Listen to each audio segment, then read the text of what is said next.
Kapatid ni Carlos Yulo na si Carl Eldrew Yulo, ibinunyag ang pinakamalaking bagay na natanggap niya.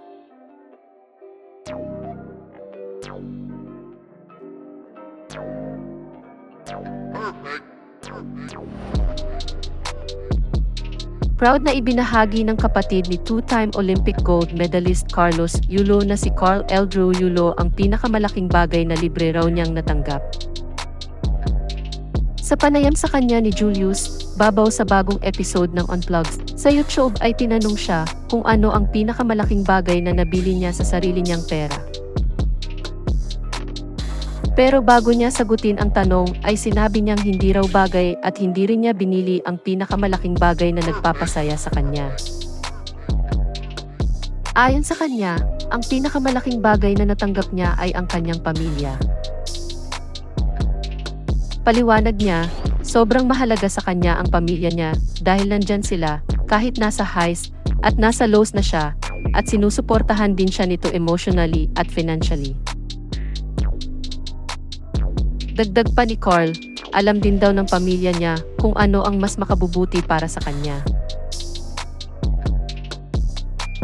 Pagdating naman sa investments, sinabi ni Carl na gusto niyang mag-invest sa bahay at lupa.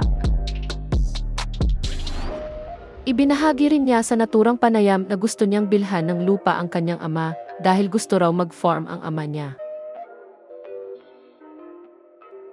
Kaya naman nagbigay siya ng mensahe sa kanyang mga magulang.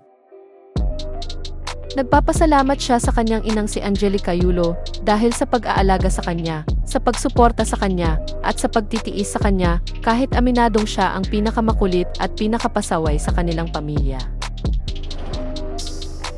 Sunod na pinasalamatan niya ang kanyang amang si Mark Andrew Yulo. Anya, nagpapasalamat siya sa kanyang ama dahil sa pagsuporta sa kanya financially at dahil sa pagbibigay ng advice na magagamit niya sa totoong buhay. Samantala, sinabi ni Carl na pangarap niyang na maging gold medalist sa paparating na 2028 Los Angeles Olympics. Ayon pa sa kanya, gusto niyang magkaroon ng sariling pangalan sa mundo ng gymnastics. Matatanda ang nakasungkit na 4 na gold medals at 2 silver medals si Carl Eldrew para sa 3rd JRC Artistic Gymnastics Stars Championships 2024 na isinagawa noong November 1 to 3, 2024.